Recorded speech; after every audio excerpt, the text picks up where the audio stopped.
Hi, I'm Mayor Ron Nirenberg. It's my pleasure to welcome you to the League of Women Voters of San Antonio area and Can We Talk's 100th anniversary celebration of the 19th Amendment. I know you would all rather be enjoying the friendship and networking that an in-person meeting brings, but virtual meetings are a safe and solid substitute during this pandemic. As you know, the League of Women Voters' history is closely linked to the 19th Amendment and women's right to vote. Through its first century, the League has provided nonpartisan educational information through voters' guides and candidate forums. Your objective, no-spin approach has given the League unique stature and credibility over the years. And your truly nonpartisan status is more important than ever in these polarized times. Your commitment to printing voters' guides helps bridge the digital divide as we navigate our way through explosive technological challenges that leave behind too many citizens. The League of Women Voters is the epitome of authentic citizen engagement, and your work is crucial, particularly in times of alienation, cynicism, and apathy. Engaged citizens are democracy's best hope, and the League of Women Voters is one of our most effective forces for continued progress. Thank you for the important work that you do. Keep the faith, carry on. Now I have a proclamation to read. Whereas the League of Women Voters of San Antonio area will host a virtual Women's Equality Day event on August 26, 2020 to celebrate the 100th anniversary of the adoption of the 19th Amendment, commemorate the struggle for women's suffrage, and remember those who fought bravely in the face of adversity for the equal treatment of women. And since the founding of our nation, women have played a vital role in the formation of the United States of America and have helped make it the great country it is today. And despite their support and hard work, women were denied the right to vote until 1920, when the 19th Amendment to the United States was ratified and affirmed.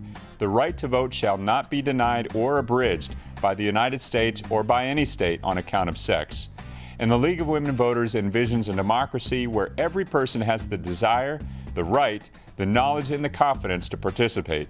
Now therefore I, Ron Nirenberg, the Mayor of the City of San Antonio, in recognition thereof, do hereby proclaim August 26, 2020 to be Women's Equality Day in San Antonio, Texas, and offer best wishes to the League of Women Voters of the San Antonio area for a successful celebration.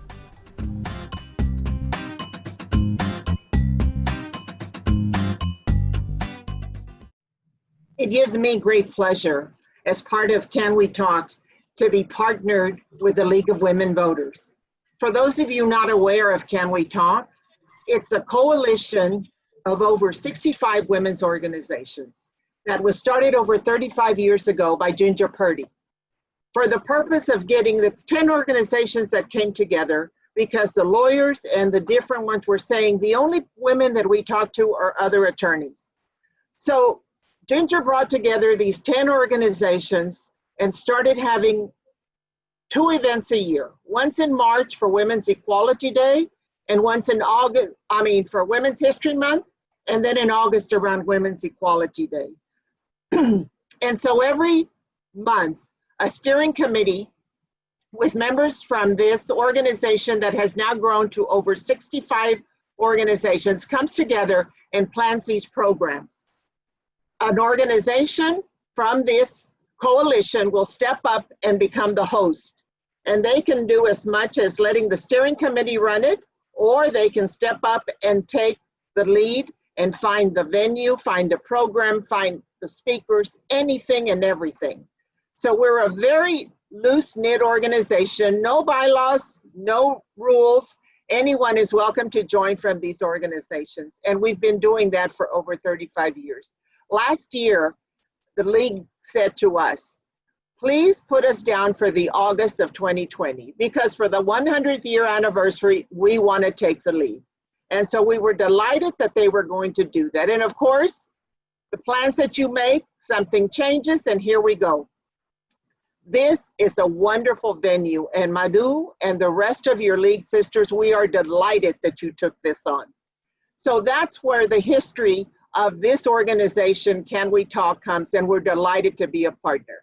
Before I go on to Hard One, I want you to know that Can We Talk is committed to matching the first $3,000 of money raised tonight, for the League of Women Voters, Can We Talk is going to match that amount. So you cannot overlook that, because the work that the League does is essential for us to be able to get out and make a difference in elections.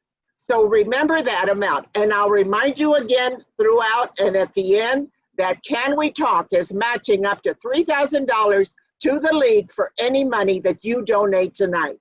Because as you well know, normally if you were coming to a Can We Talk event, you would be paying up to $25 to $45 to attend. And here, they're bringing this to you free of charge. So by golly, don't let the evening go without making sure you either bring out your checkbook or your credit card, and we'll tell you where to do that. Hard one, what are we doing? So we're celebrating the 100th year anniversary of the 19th Amendment that gave women the right to vote. And I'm going to tell you that that applies, that's wonderful, but we're really talking white women, because it wasn't until 55 years later, 1965, that our Black sisters got the right to vote with the Civil Rights Act. And then it wasn't until 75 with the voting rights that our Latina sisters were able to get the right to vote. So hard won, you bet it is, because it was difficult to do that.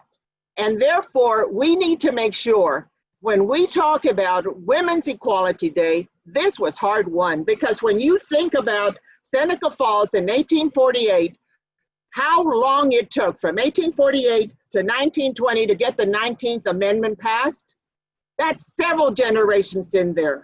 And so we need to make sure that the shoulders that we stand on, that this does not go away. So it's important to recognize what a role they played and what a responsibility that we have to continue that. My organization, my home organization, is the Business and Professional Women's Organization that was a national and international group that started in 1919. We were right there helping pass the 20th Amendment. Every state in the country was part of the BPW, and we were part of helping get the 19th Amendment passed. Now we've transitioned to the Texas Business Women, but still we're committed to making sure that voting does not get taken away from us. And you can see, whether you want to admit it or not, that the voting rights are being extinguished with all of these little amendments and overturns that go on. So it's essential that we recognize that this is still something that we need to, it was so hard won that we need to continue to make sure that we are part of it. So I say to you, be a suffragist working for suffrage. And again, one of the things that we talk about is the feminism, and that feminism, I just finished reading this great book from Why They Marched by Susan Ware. And this really talked to me when it said, historian Estelle Friedman said, feminism is a belief that although women and men are inherently of equal worth, most societies privilege men as a group. As a result, social movements are necessary to achieve political equality between women and men, with the understanding that gender always intersects with other social hierarchies. So it is essential for us to remember that we are part of the suffrage movement to keep that right to vote. And suffragists, we become when we go out and do something about this.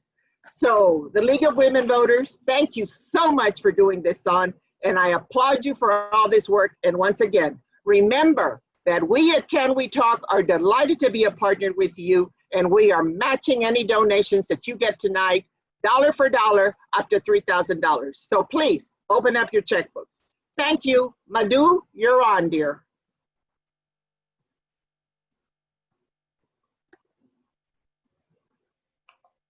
Thank you, Pat. You are going to be the next fundraising director for the League of Women Voters. Great job. When we flipped a coin, Pat and me, Pat decided to go for hard won, and I'm here to talk about not done. And let me tell you, for the parts that I have been asked to talk about, I will need help from each and every one of you to accomplish what is not done. Now, voting is a right, but it is also a responsibility. You know, unless we go out and vote and fulfill our responsibility, we cannot bring about the changes in our communities, in our state, and in our nation. So it is extremely important to remember that yes, we want the right to vote, but we also have to fulfill our responsibility. And the League of Women Voters was founded as a direct descent of the suffragist movement, essentially giving the 20 million women who just got the right to vote in 1920 how to vote and make them informed voters. And we are continuing to do that even now. I will share some statistics with you to let you know the voter turnout. In Bexar County, 80% of the registered, the voting age population is registered to vote. However, the voter turnout is absolutely minimal. For the March primary, only about 22 to 23% of the registered voters actually voted. For the runoff election, only 10% of the registered voters voted. And if we think 10% is too small, let me share with you that for the 2016 primary, 2016 primary, for the runoff election, only 2.5% people had voted. So we really have the work cut out for us. We need to make sure that these voters not only register to vote, but also take the next step, which is the more important step, and getting out and voting. And the question then you ask yourself is, why is it that people not voting? And the reason is that has been put forward is, one, they don't know their basic rights. In some of the focus groups that we did, they talked about, oh, well, we couldn't find a babysitter and that's why we didn't vote. And some said, oh, well, I can't speak English and so I'm reluctant to go and vote. So we put together a Texas Voters Bill of Rights, which basically essentially talks about 15 basic rights that people have, that you can take your children to the polling booth, you can take someone to assist you as long as it's not your employer or a union person. And that was our way, and we have translated that Texas Voters Bill of Rights both in English and in Spanish. It's available. The second thing is that people sometimes say that they don't have enough information to go out and vote. And as the mayor was talking about our voters guide, it's a great tool. You know, we ask questions that we think will help voters decide who to vote for, and we get the responses directly from the candidates and compile a voters guide, both a printed version and an electronic version. And I will encourage all of you sitting in the audience or at your home to consider giving the link to vote411.org to your employees, to your members in your organization, share it on social media, because we need to spread these tools that are available to voters in order to go out to vote. We also have what we call a frequently asked questions brochure. Now, one may ask that we have the websites to get all the information. Why the brochure? The reason for printing the brochure and distributing is because of the major digital divide that we have in Bexar County. It's extremely important not to have the information available only on websites. So we try to communicate and try to get through the voters who don't have access to technology and websites. So we have a lot of material that is available to them, and I will encourage you to share these sites. And the one way to do it is to share it on your social media. You can go to our Facebook page, like our Facebook page. We always give updated information regarding the deadlines and everything else. Just share it on your social media. We have to get this information viral, and for that, we need your help. The other part that is not done is we still have barriers to voting. For example, there are 21 states and DC that provide same-day voter registration where people can go and register and vote on election day. And in all those states, the voter turnout increased when you have that option. In Texas, we don't have that option. Same thing holds good for online registration. 39 states and DC has implemented online voter registration, not Texas, and we have to work hard to get that done. Mail-in ballots, same story. 5 states automatically send all registered voters mail-in ballots. 29 states send mail-in ballot if you request one, but you don't have to give any excuse. Texas happens to be falling in the category where we not only have to request a mail-in ballot, but we have to qualify, meet certain criteria in order to do that. So we have to change these laws and work very hard, and we will need your support in order to get those things done. Now, when I talk about the upcoming election, coming in November, we know the turnout for that election is going to be very high. But are we prepared for that election? The major problem that we are going to have is we will need a lot of poll workers. We have extended the early voting. However, early voting has been extended, but we don't have enough poll workers. Just as, we evidenced in the runoff election, we had to close certain polling centers because we didn't have poll workers. And the average age of an election worker is about 72 years. And the majority of the election workers are over 65. So this is a group that is high risk for coronavirus, and they are not going to be very eager to go out and help out. So, and then we have also, at least they're talking about mega centers, which will again require poll workers. And we are encouraging, the league has been advocating that even if you have mega centers, make sure you keep all the voting centers open, so that in areas where there is less voter turnout, but also low income community, it's hard enough for them to go up to their polling center taking buses and public transportation. They are not going to be able to make it to the mega center. So we must keep those voting centers open. But what it means is we need poll workers. So if any one of you who feel that you feel safe to offer to work as a poll worker, please, call us or send us an email or call the election department. They provide the training, and I think we will be needing a lot of poll workers for that. We are also encouraging mail-in ballots, that everybody who's above the age of 65 to please request your mail-in ballot right now, although there is talk that the election department will be mailing the ballot to everyone over 65. Don't wait for that. Either print the mail-in ballot request form online or call the elections department. They'll send it to you, fill out the ballot and send it out, because it is we don't want the influx of a lot of these mail-in ballots coming at the last minute. And I don't even want to get into the situation with the post offices and what we can expect. So it is very important that we encourage, but this messaging of all these initiatives must go viral. The league will do its share in doing, sending the message, but we will need your help to take this message, share it with your family, share it with your friends, share it with your employees, share it with the members of organization that you belong to, so that this message goes viral and people have enough information in order to go to the polls and vote. Because we should not, and also one of the things that is very important to realize is that the voting centers have been exempted from wearing masks, so which will discourage people to at least the elderly people, senior people, to go out and try to help out there. And that is why we are looking for healthier, younger people to, if you feel safe enough to, offer to do that job, because that's a very important job, because otherwise the elections, I get scared thinking about the options, the other, the alternatives to this. Also, it's very important for people to be voters to be very well prepared when you go to the voting booth, because the ballot is going to be very long.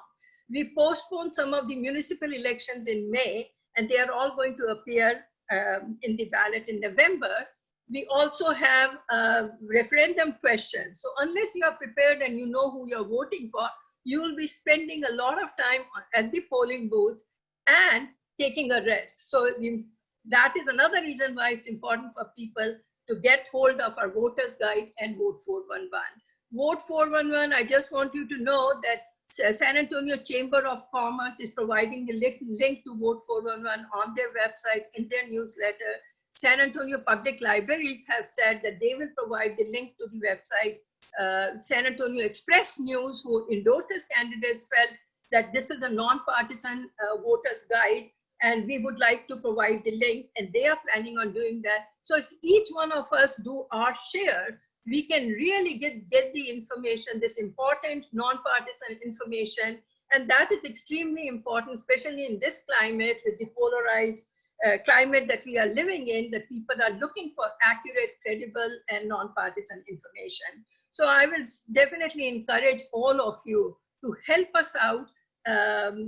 Of course, donate, because we are not a fundraising organization. We are an organization of volunteers trying to make democracy work and make democracy be inclusive and healthy. And we will need your help and support, because I think that civic engagement should be a community priority. Civic engagement should be everyone's priority. We take a great deal of pride in a lot of accomplishments of San Antonio. And I would like to see in my lifetime, although I'm not sure if I will or not, but I would like to see that the voter turnout is above 70% in San Antonio, and we are not at the bottom of the pile.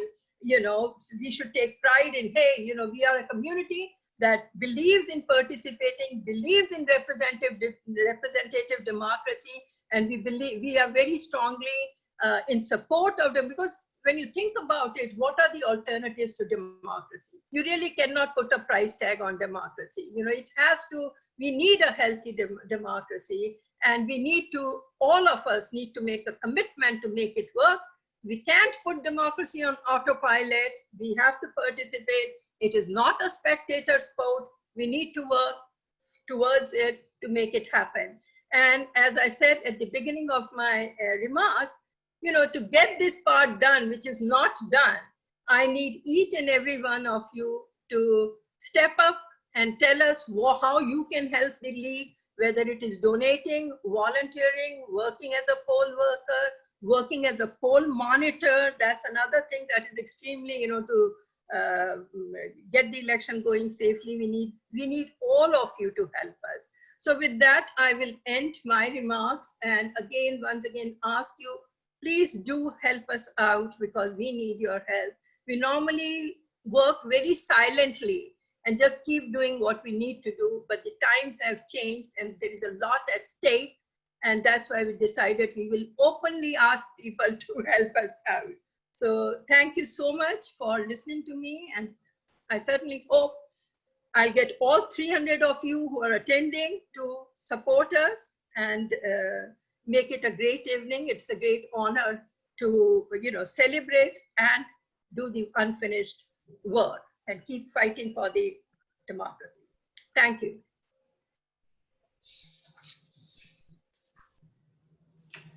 The League and We Talk are thrilled to present our keynote speaker, Vicki DeFrancesco Soto. She is the newly appointed Assistant Dean of Civic Engagement at the LBJ School of Public Affairs in Austin.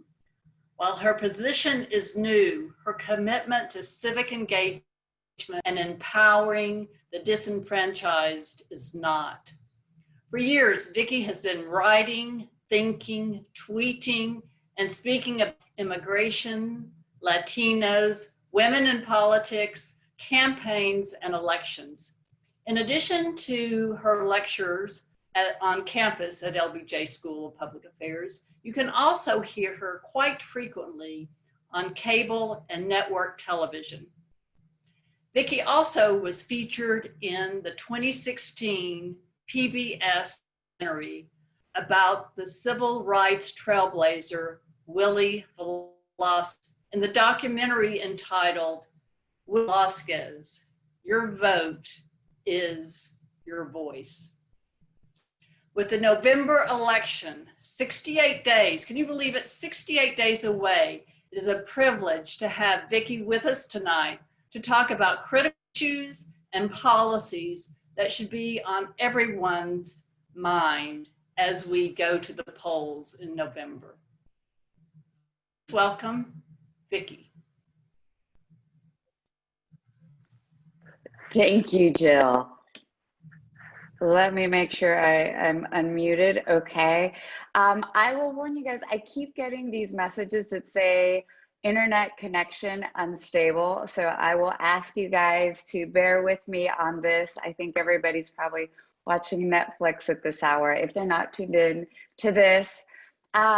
Special thanks to Madhu and to Jill. I am so pleased to be a part of this program. I have a very, very special place in my heart for the League of Women Voters. The work that you do is foundational, not just to women and to women's political participation, but to our democracy, to our American democracy. And I think that right now, those foundational pillars need as much strengthening as possible. So thank you to you, and thank you to all of you who are taking part of your evening to join us tonight. And, you know, I want to start in thinking about the birthday moment, right? So this is the 100th birthday of our general right to vote, right? This was a suffrage movement that had been gaining momentum. Women had been gaining the right to vote, but it wasn't a right that women had all over the country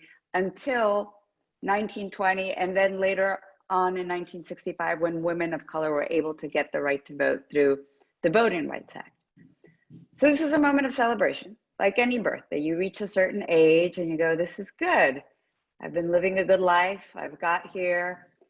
But then the other part of any birthday celebration is what lies ahead of me. And I think that's why I so love the title to this evening, which was Hard Fought, but Not Done. Because in terms of our to-do list, there is a very long to-do list for us as women.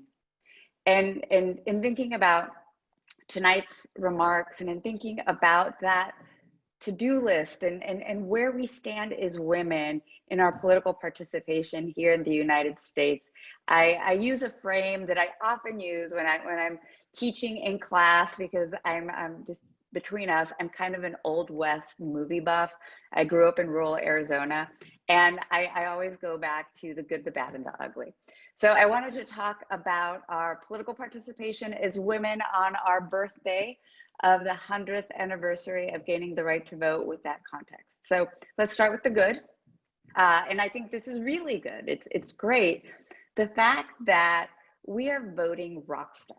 I mean, us women, we vote right and left, you know, Republicans, Democrats, women of color. We have been outvoting our male counterparts for just about 4 decades now.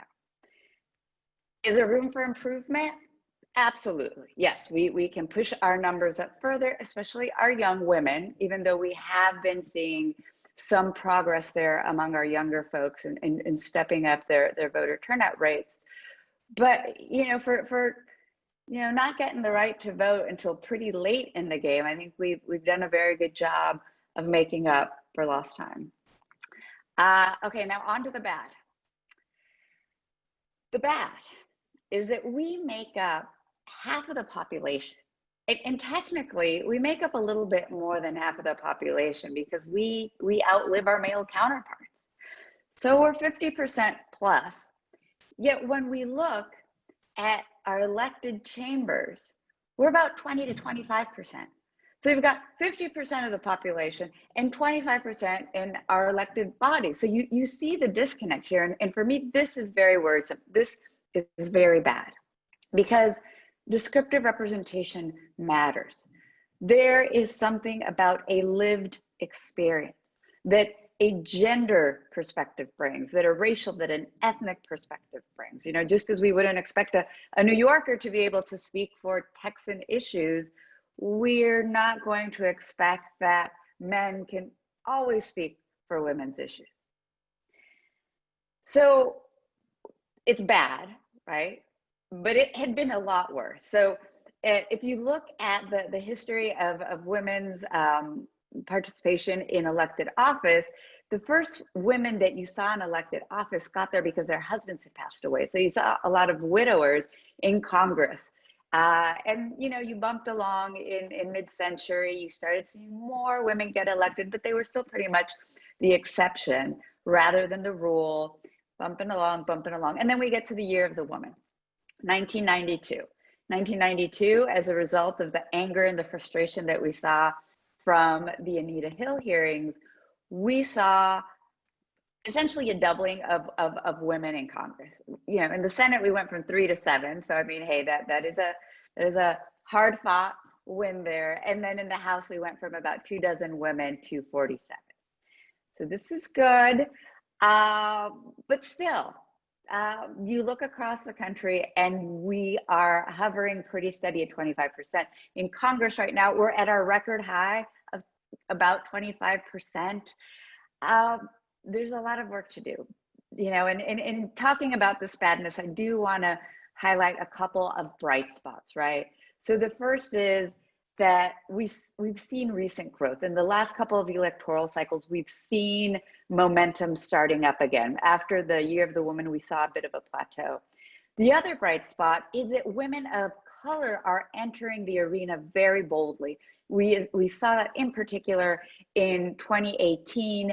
And I think that with this, you see the virtuous cycle of more and more women, and also women of color, seeing themselves on these national, state, and local stages and say, hey, I can do that too. Another bright spot, and this is something that Erika mentioned to me when we had our chat in preparing for our conversation, was that the San Antonio City Council is majority female. Austin City Council is also majority female. So there's a very bright spot when we're looking at our localities. And I think that this is so key because this is the pipeline to getting more and more women elected. And I'm going to end with Kamala, right? So we see a woman, it's not the first time we've seen a woman on the presidential ticket, but it's the first time we've seen a woman of color. So there is movement. You know, I don't want to be a complete Debbie Downer, a complete pessimist, but there's movement, but there's still a big chunk left to go in terms of getting equal seats at the table. So to my ugly,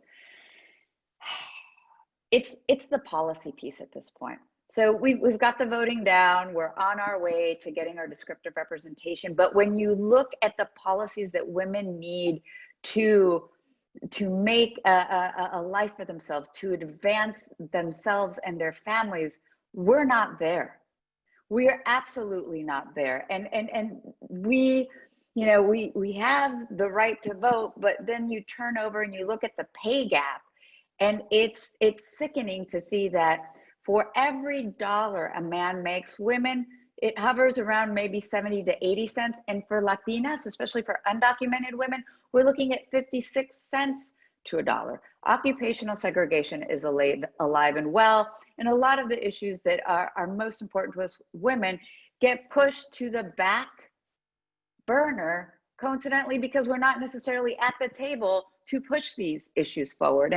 And I want to zero in on two issues in particular, two issues that I've been working on in my research, and they are the workforce, you know, our vulnerability in the workforce, and also the provision of childcare, which of course are interrelated, because if women want to be active members in the workforce, we need to have high quality and affordable childcare. So briefly, I'll talk a little bit about these two issues, and then I know Erika and I are going to be digging into them in our moderated conversation. But you know, things were bad for women economically, the pay gap, you know, case in point, before COVID. But once COVID hit, it didn't just get ugly, it got hideous. So, you know, we saw economic pain across the board, but there's a reason that this economic recession has been called a she-cession. We've had the highest unemployment rates. Latinas have had the highest unemployment rates, at one point peaking at 20%, because we are overrepresented in the service sector, right? And we're in your hotels, we're in your restaurants, we're in your casinos, and these were the sectors that were hardest hit. And what worries me even more, on top of the fact that, you know, we're making less money than men in these service sectors because of occupational segregation, and that we saw unemployment, is that many of these jobs, it's estimated that anywhere from a quarter to a third, won't be coming back. Because keep in mind that we are on the brink of the fourth industrial revolution, where artificial intelligence, technology is making a lot of these jobs, a lot of these tasks no longer necessary. So we're going to be dealing with two things at once, whereas we knew that was on the horizon, maybe 10, 15, 20 years off. It's pretty much happened now.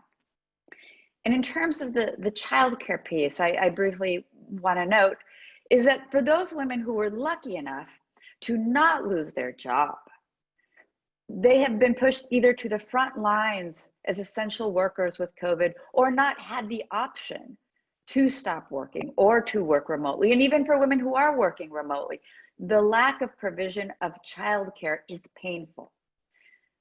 50% of childcare centers have closed. They're starting to reopen, but it's a very slow and painful process. Schools, especially for our kids, you know, I have a kindergartner. So school is kind of my daycare, or at least it was. And schools, we don't know what's going to happen with them. In theory, they're going to open, but what's going to happen there? And so childcare, broadly defined, has been an issue for a very long time, but COVID has brought it to the fore in terms of the availability and the access to it. Women of means have trouble finding childcare. Now, women who are not in an economically stable position compound that tenfold over. Head Start, great program. Only about 7% of eligible children are able to enroll in these slots. So in thinking about what we have left to do, we need to focus on the policy. We need to focus on the kind of nerdy, the kind of boring stuff, but we need to focus on the policy measures that are going to get us childcare that is readily accessible, that is readily affordable, and that is of high quality. And together with that, because they move together, we need to provide women the security, the benefits, the training to have secure jobs, to be able to retrain if need be, to have those pipelines to take our women and retrain them, retool them, upskill them, whatever they need, and add on childcare in order to do that. Because if we're not paying attention to the policy, we are ultimately dishonoring the legacy of our suffragettes who fought so hard for us to get the vote. And now that we have the vote, we need to push a lot harder to make sure that we see the policy results that we need as women to not just survive, but to thrive. And with that, I thank you all for letting me speak to you tonight.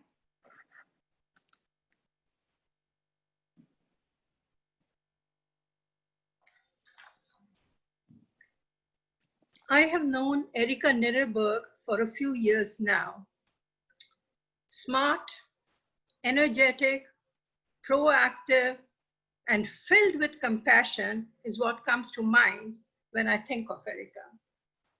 But one thing that I always have admired in her is that she gets things done.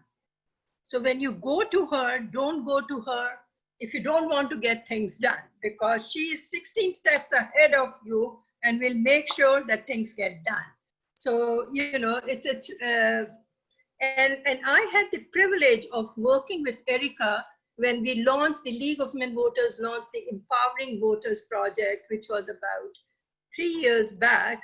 And essentially the project was designed to give voters the information that they need so that they can participate in the election process. And I was really admired by the passion that she had and how she wanted to move even faster than me in getting things done. She spends her days at HEB as Director of Customer Insights, and in the evenings and weekends, she is helping out with various worthy causes. Erika grew up in the Valley, and the years that she watched her family struggle as migrant farm workers influences where she spends her energies now. She co-founded the Latina Leadership Institute, whose mission is to increase the number and influence of Hispanic women in elected and appointed positions in the United States. Erika will be moderating the discussion with Ms. Soto. Please help me welcome Erika Prosper Nirenberg. Erika? Hi, everybody. Thank you for having me here. I'm very motivated by Pat's call to action, reminding us how our rights to vote were hard won. And I want to remind everyone that it's an amendment and amendments can be repealed. Not to say anybody would be crazy enough to do that, but it is something that we need to remember. Is that something that I always remind myself every time I think, oh, I'm too tired, or oh, I don't have time to vote, is that this really was hard fought for, and I need to appreciate the privilege that it gives me. Thank you also to Madhu, Jill, and all of the League of Women Voters for having us here, for having me moderate the amazing Dr. DeFrancesco Soto. And why don't we get into it and start talking a little bit, because she has some amazing things to say. And I think given all the challenges that women are facing today, especially women of color and single mothers, with what the pandemic has done, it's taken such a toll on their well-being. And I think working beyond the day-to-day job that we've got, many of us are also coming home to care for anything from children to elderly parents. And this whole idea of working full-time positions is not new to us. We've been doing that forever and we never get compensated. And, you know, I think to Dr. DeFrancesco Soto, to Victoria, I'm gonna get informal, to Victoria's note. Vicky, let's Vicky, it's a lot shorter. All the way informal. So to Vicky's wonderful notes about the impact of women in the workforce, you know, if we were to reach the full potential of women in the workforce, given gender equality and pay, I know that by 2025, the GDP of the world would be growing by 28 trillion. And just in San Antonio, we did a study 2 years ago at the San Antonio Hispanic Chamber of Commerce that said that in San Antonio, a woman's true gross domestic product in our metro area, if we adjusted by household production, what we do without pay and give equal pay, it would add 40 billion to our GDP in San Antonio. And just our female firms alone employ over 80,000 people, pay almost 3 billion in wages, and generated almost 9.6 billion in revenues. And this was in 2018.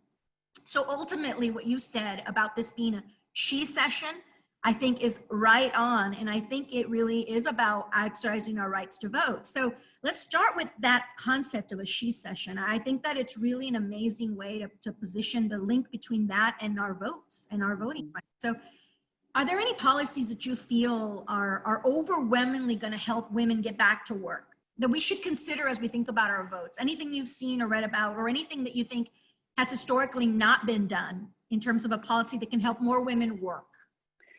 Yeah, so I've been working on this all summer, Erika, so it is top of mind, and cut me off if you need to, because I am obsessed lately with the future of work, and namely the female future of work, because traditionally we think of job training programs, and, you know, kind of job training programs, really the genesis of them were with the New Deal, right? FDR coming out of the Depression, and we've seen job training programs throughout. Whenever we have bumps in our economy, whenever there's another, you know, industrial revolution, but it's always really about the men, right? It's making sure that the men in the labor force can upskill and retool and transition. The GI Bill was basically one of the largest job training programs that we'd ever had. So what I believe we need, and we need to fight for as women, is policy that advances a female future of work. And in doing so, we're also bringing the men along, but we're adding in that special lens that says, you know what, when we're looking at, you know, getting women into good paying positions that maybe aren't the college track, because we have to understand college may not be for everyone, but that they're good mid-level jobs, that we need to recruit women. So into apprenticeship programs, for example, only 1 out of every 10 pre-apprenticeship programs is filled by women. And why is that? Well, occupational segregation, we really don't know it exists. We've never been asked. There's issues of workplace harassment. So we need to address all of those things, from pipeline to workplace harassment, in order to cultivate that. That is a good source of income for women, especially women of color. We need to cultivate more college pipelines for women who are older and transitioning when they're upskilling. Our community colleges are such a fantastic place to do this, to upskill and retrain our women. We need to provide them childcare. The lingo, the policy lingo for this is dual gen programs. Because you need to take care of the mother and you need to take care of the child if you want the mother to succeed in the labor force. So this is a very long-winded answer, Erika, too. I think that if we need to secure the future of women, and I'm not talking future like, 30, 40, 50 years from now, but I'm talking like 6 months, a year from now, we need to ensure that this is done. And the good part about it is that there are a lot of local level initiatives that can happen. So with the 2014 Workforce Innovation and Opportunity Act, it gave a lot of flexibility to states and localities to work with community organizations, to work with their college boards, to work with different entities to figure out solutions that fit for specific entities. So I think that we need to, figure out what the needs are in our communities and come together and fashion programs that help women and meet them where they are, which is the most important thing. I think that's fantastic. Thank you for that. As you said, there's an issue, and I'm sort of half reading the comments as well. And I know that there was a lot of yays for this notion of dual gen training. How do you get both, more than one person in a household as you think about workforce training? And I think that's important. A lot of women on the call are related to workforce training. And I know in San Antonio, we're trying to discuss what does that mean in the future for a recovery or a she-covery, if we really. I read somewhere that that the women actually provided almost 50% of the service industry jobs, many of which are gone. And San Antonio is a high service industry. So really, the workforce programs that we're considering are really going to help to the she-covery. And in many ways are going to be based on helping women move forward. But this whole idea of dual gen is interesting. Have you ever seen that done? I'm just curious if there's a case study or a best case scenario. Yes. And so for those who are interested in the dual gen models, the Aspen Institute has been a pioneer in this. So the idea, the formal idea of dual gen came about, I would say in 2009, 2010, and kind of the hallmark of the dual gen programs is one out of Tulsa, Oklahoma, where it had families, not just for women, but families going through stackable credentials in healthcare industries. So nurse's assistant, and then you can get more credentials as you go. And so it pulled in the childcare piece. And it also, had this very robust wraparound of mental health services and counseling and whatnot. And it's proven to be successful. And there are a couple of other programs. So this started about a decade ago. And we're starting to see, kind of like how this is done. And I think that this is the moment to harness that, because we have that crisis of the lack of childcare and the lack of employment. So let's kill two birds with one stone and really go aggressively on dual gen programs. Fantastic. So you can't talk about a she-covery, as you said, without talking about childcare. And so while I'm not going to make you repeat all of the wonderful things you already acknowledged about the need for it, I think it's something that needs sparing, because a she-covery can't happen without childcare. And I think that's something that's important. What have you seen in your studies, in the exposure you've had to places who've gotten it right with regards to childcare, whether it's here in Texas, United States, or even around the world? Well, not that I'm biased, but San Antonio is one of my examples that I'm using in this white paper that I'm working on. I'm working on a white paper for the YWCA. And it's not just because the San Antonio League invited me, but it really is a model. DC also has a very good pre-K system. And it's just, we're embarrassingly behind. I just, I get flummoxed when I start to think about all the other countries, even countries that are considered like not as developed as us, have better childcare systems. And by the way, have better, family leave policies than we do. So the pre-K4 and even pre-K3 system is quite common in all of our peer nations. So, regrettably, the San Antonio system, I think Oklahoma has a couple of these programs, the Washington, D.C. system, y'all are the exceptions that confirm the rule that we don't have that. And aside from this being support to the mother, right? So it gets childcare, and that they're safe, and it's high quality, and it's affordable or free. It's also helping the children. It's also, you want to talk about workforce development. Let's think about, our 4-year-olds, our 5-year-olds. We shouldn't just be thinking about workforce development when you're 17 or older. We should be thinking about workforce development when you're 3. I mean, maybe that means finger painting as workforce development. But I think that if we have that concept, we can sell it as a return on investment, not as a gimme or a freebie as opponents to, more expansive childcare might do. Fantastic. So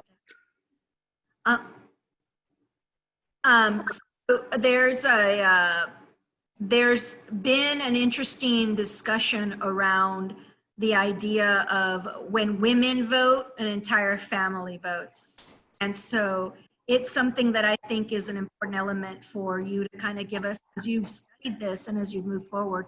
What are your thoughts on ensuring that, or your thoughts of the data you've seen that provide the idea of more than one person votes when a woman votes? Right, and so this speaks to our very healthy voting pattern as women, but I think that here there's also the cultural piece to voting, and it's habit forming. So if there's one thing we know from political science, is that once you vote, you're more likely to do it again. The process is demystified.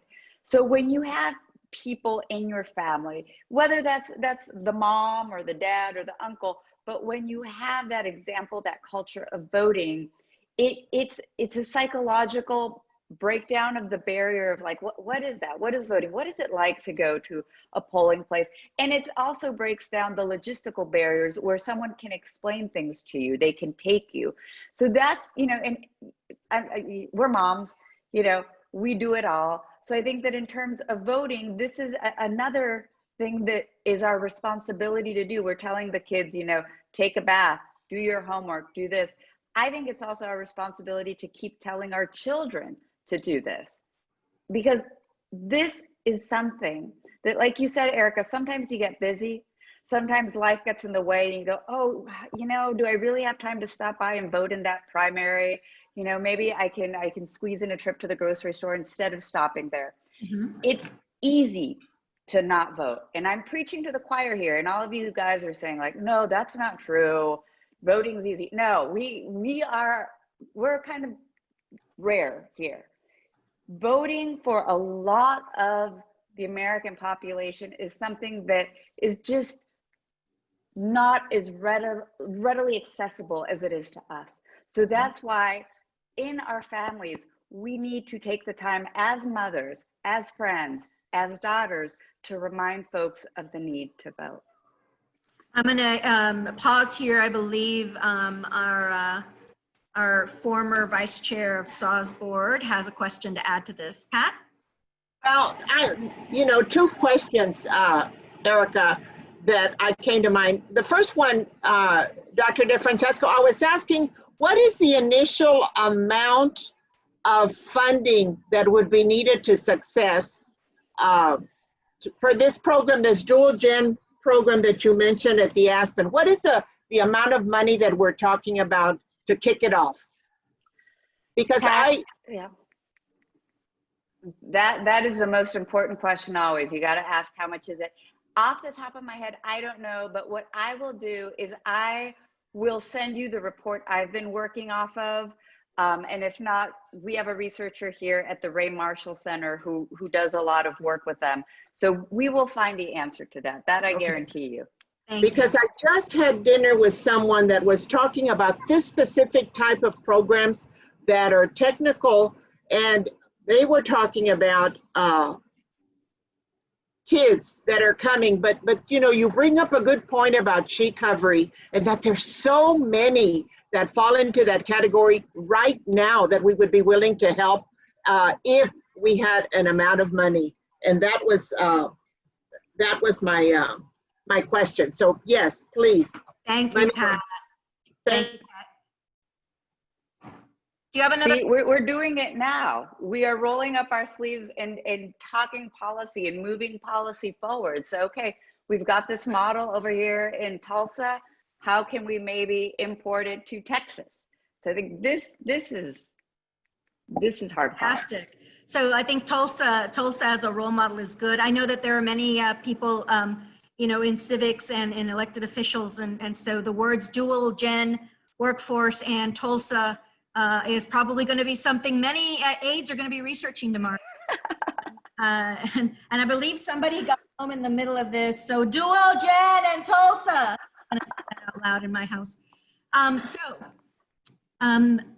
think you did a great job of explaining the notion of women and the decision that they provide and the role modeling they provide for other members of their family. I think in the Latina community and in our Black community, the mothers really are the center. Well, they should be the center everywhere, but we have a privilege of saying that mothers are the center of many things and many decisions in our homes. But let's talk a little bit about something that I know is universally on a lot of people's minds, which is we celebrate the 100 years. It's a milestone time. But we know that it was not done at 100 years ago for many of our populations. Can you speak to the continuation of what kinds of policies we should be looking that did not let our women of color take part in the celebration necessarily the same way other women are taking part? Anything in terms of policies that you think we should watch out for that? We shouldn't vote for those things. Right. So it's that spirit of exclusion that we always have to be vigilant of. So we saw the passage of the 19th Amendment right around the time, even though a little bit later than when the Jim Crow laws in the South and Texas being officially part of the South take effect. So even before the passage of the 19th Amendment, for the southern half of the country, we saw that for Black women and then for Mexican American women in Texas, those rights weren't really a reality. They were there on paper, but they were not, able to practice those rights. So, there's a very long and sad laundry list of exclusionary tactics, from sheer physical violence to all white primaries to poll taxes to the list goes on. Today, we don't really see those same tactics, but there are other tactics that I think that are a lot more subtle, but no less dangerous. So, for example, the ability to cast your ballot by mail. I think that this is something that is very important and that we need to see as a civil rights issue as well, ensuring that the mechanisms are there to count everybody's ballots. And a coincidence, I don't know, but the states that have the most restrictive voting systems, and in particular the ones that don't have as expansive vote by mail, tend to be those that were formerly of the Confederacy. So I'm just saying. I'm also very cautious and very, very scared of disinformation campaigns. Disinformation campaigns that, are pumping out information about the primaries on this day, or these polling locations have been closed. So for folks who aren't all that engaged with politics, they may take this disinformation at face value. So that worries me quite a bit in terms of an assault to voting rights. So I think the danger remains. It's different, but in a way, I think we have to be even more vigilant, Erika, because it's not blatantly in our face, like, no, you can't come vote or else I'm going to beat you up. It's a lot more subtle. Do you think there are any things that you've seen that are also addressing, as someone mentioned, the LGBTQ plus or the Woman X community that you've seen out there that's starting to also kind of worry you in terms of limiting voting? I think it's the disinformation campaigns regrettably affect all of us, not one segment in particular, but we do tend to see it with communities of lower socioeconomic status. And we know that a lot of our LGBTQIA youth tend to be experiencing economic hardship. So that, compounds the effects of disinformation. There's a reason that minorities tend to vote less. It's because we know that education and economic status is correlated to participation. So I think that we need to be vigilant for those brothers and sisters in our community that are not as fortunate as us. And this is where we can come in and subsidize that in terms of mobilizing them and informing them, which is exactly the mission of the League of Women Voters. Fantastic. I think that's a great way to kind of pause and end it. And I can tell you there are some things that really impressed me about today's conversation. Just from the top of my head, this idea that there's a direct correlation between whether our country will move forward and a she session and how we vote and exercise our vote to move the obstacles out of the way for women to get back to work, to get retrained in case their job has away and they don't have that option. And in many ways, it even almost sounds like because of certain voting elements that are impeding us to vote in general, it would affect women more because time. So this idea of mail-in voting, women, the time is pressure, the time is taken up. So mail-in voting is one of the most convenient ways in which a woman can participate while she is maintaining every other role she has. And so this will disproportionately also affect women who are not finding time to be able to go, and legitimately not finding time to be able to. All of it is very related. So that is top of mind for me, as some of the things you said. Obviously, some of the things for recovery around childcare, around this idea of exercising and being discriminatory in terms of your antenna whenever you hear it doesn't sound right, and other ways. And I appreciate you also addressing a lot of the discussion around what has, right now is an active conversation around, overall voting and the lack of access to that right over many years to our women of color who now are still facing obstacles in ways and related to poverty, and how that is affecting a cross section, especially single mothers and others that find themselves on this side of the board right now. So it just seems to me, and I don't know if I'm tell me if I'm wrong, but it just seems to me that in the next, elections that we look at for the next few years, it's really going to be about women and about the policies that shape women. And that's going to be the success of whether or not a municipality or a state or even this country moves forward. Erika, you're going to get no disagreement from me on that. Okay. Yeah. Well, with that, Thank you, ladies. we will end it. Yeah, Thanks, Erika. that's a great segue. Thank you, Erika and Vicki, so much for that thoughtful discussion, and also letting us know that we just have a lot to do. We have a lot to educate ourselves about, and we need to make a plan to get to the polls in November. So our next guest is Andrea Vocab Sanderson. She is now known as San Antonio's Poet Laureate, but for 2 decades prior to receiving that honor, she's been the ambassador for words written in many forms, from hip hop, rap, gospel, poetry, and prose. She cares not whether the words are sung or written in the streets of San Antonio or live only in one's heart. Andrea knows that words can be a call for action. We asked Andrea to create a song for this special occasion, but before she performs, her to say a few words about what inspired her to write these words. Please welcome Andrea. Greetings, everyone. It's so good to see you. I would like to say thank you to the League and say thank you to our First Lady here in San Antonio, Erika Prosper Nirenberg.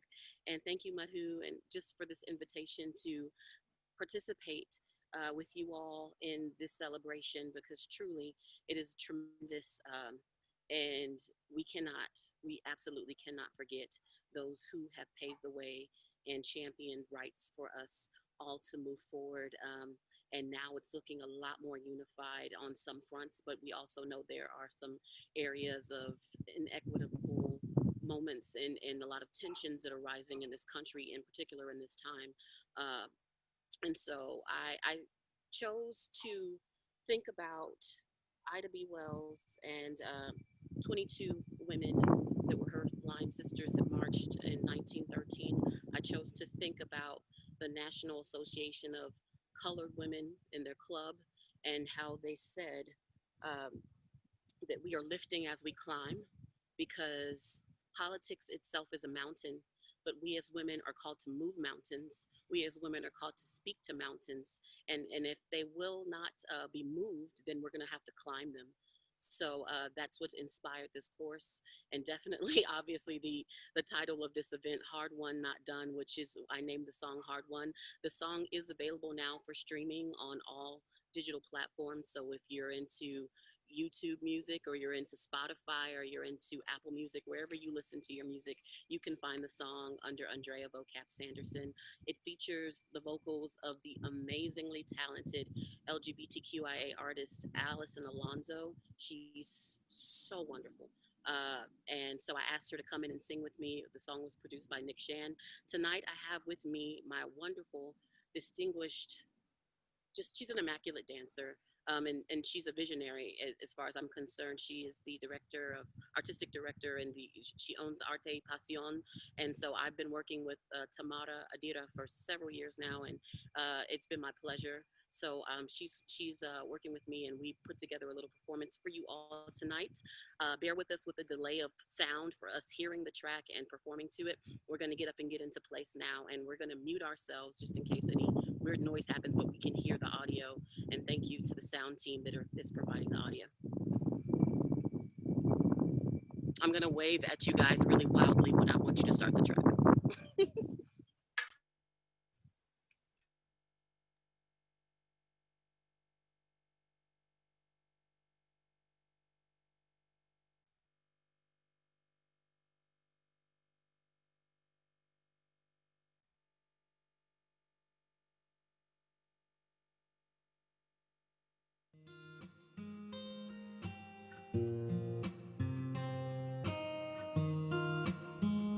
100 years. It's time to celebrate.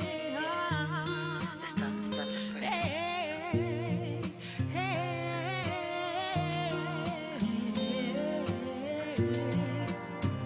This is a hard one, and we're not done. Let's roll up our sleeves and climb this mountain. This is a hard one, and we're not done. Let's roll up our sleeves and get this job done. I found my growl. I found my grit. Time to take a stand. I cannot sit or crouch timidly in the shadows. My heart wanting and void of sound. Can't keep looking for promises in the darkness, hoping my light will be found. So I'm sending out a beacon to illuminate the barren ground. I'm seeking sisterhood from the furthest corners. May justice tear all the borders down. Tear all the borders down. May justice tear these borders down. This is a hard one, and we're not done. Let's roll up our sleeves and climb this mountain. May justice tear all the borders down. Silent sentinels protest with nature's force. If we join together, we can change the course.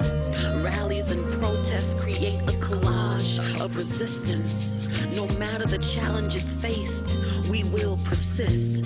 This is the tip of the iceberg, melting away. My power is crawling to the surface. I have so much to say. My voice is no longer worthless.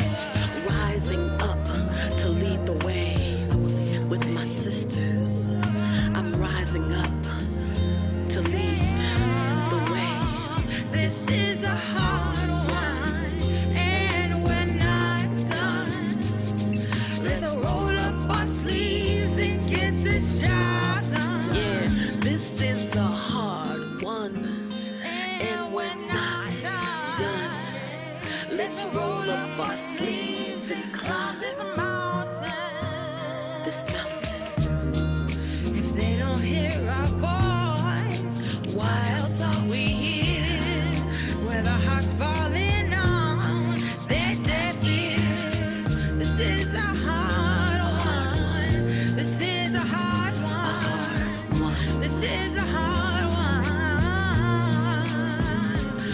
suffrage movement trickled to women of color, but it shouldn't silence any daughters or mothers. Women of any nationality agreed our identities and our rights should be respected equally. Hard won.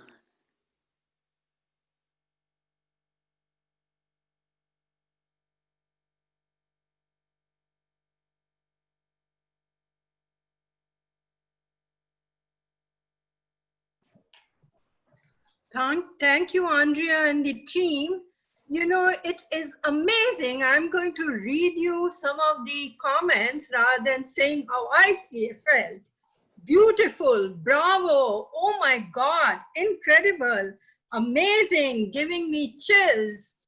Absolutely fabulous song. Thank you, Andrea, and thank you to the team for dedicating this song to our absolutely fabulous celebration of hard won, not done. It's really giving me chills. It's very inspiring, very creative, and please feel free to make this song viral. Use it whichever way you can, and if it can inspire others to go vote, I think that will be great. You know, that will be wonderful. The next part of the program, we are coming towards the end, is the work to be done. And I already see that a lot of the work has been done. This was my chance to appeal to all of you to help support the league financially. And Erika, you want to say a few words about it? Yes, you know, I think that one of the most amazing things is we live in a city that while we all have very much differences, and I think as Tamara said it beautifully, or you know, in terms of this is our united history, although the intersection of this right that we're celebrating today was at different times for many people, it's still our united history. And I think that in that spirit, we live in a city where we give to each other. And I think as we move forward, I want to invite, I want to invite all of you to know that there's been a lot of movement going towards raising funds to continue to help moving forward, and the work that's not done to continue to push. And so I ask all of you that matched, thank you. Don't forget, this isn't just a one-time election. We're constantly in an election cycle. So please support the League of Women Voters. The work is not done, and they need our support to become an activated part of our discussions anytime there's an election, not just in today because of the anniversary. So that's all I have to say, is that this is universal because it's all about us, but it's also a universal voting happens all the time. So we should keep you at the League of Women Voters universally top of mind when we think about elections. I would like to invite Jenny Gonzalez. Jenny, are you there? Hello, yes, thank you. Thank you, Madhu and Jill, for the opportunity to speak.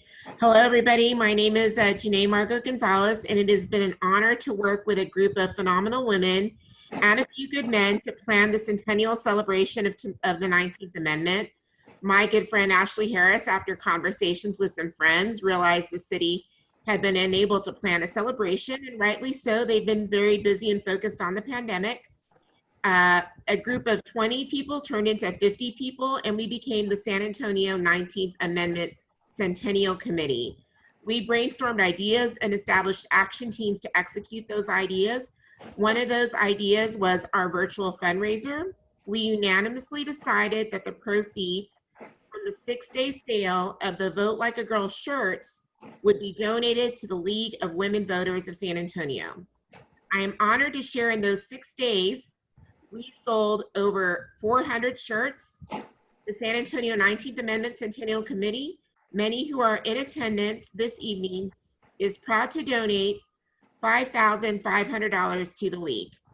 Thank you for all of your work, Madhu and Jill, and the rest of the League of Women Voters. And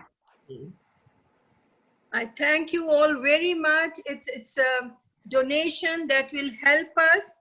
It will make our fight for democracy possible. So thank you very much, and please thank the committee on our behalf. It warms my heart to see others realize, hey, look at that t-shirt. Wonderful, wonderful. So anybody who wants to buy the t-shirts, they are still selling it. And proceed, and they can go to the Girl Scouts organization, and the proceeds will go to the Girl Scouts, another very good organization that deserves the support from the community. So that's wonderful. Pat, you want to say something? Yes. One of the things that we always like about Can We Talk, and is our goal, is that we present a program and we either raise the awareness, but at the end of the night, it's what did we accomplish and what action are we going to take about this? And nothing is more important, as was mentioned before, that sometimes people don't vote because they're not familiar or they don't have enough about who's running. And that's one of the wonderful things about the League of Women Voters. If you haven't seen the yard signs that say 411, you need to get some. I have some in my house, and someone else, I think you still have some. Those are great to see out, to give to people to find out who's running, because one of the great things about the League is that it gives you information on all candidates. So it's essential that we get those out. And with this money raised, we're able to distribute that to anyone who is not familiar. As we said, this is the choir, but there's a lot more out there. So these funds that you've raised is great to help distribute that. The other question that I got information was poll workers, Madhu, when you have said that. So be sure that somewhere on the chat or something, we put on the website of where people can sign up to be poll workers if we haven't seen it yet. But again, the League of Women Voters, thank you, because again, not knowing how to vote is no excuse, because the League is there, and we all should be ambassadors for that, to make sure that whenever we know somebody that's not voting for that reason, that we hand them something and say, here's where you find out what each candidate is about. Thank you.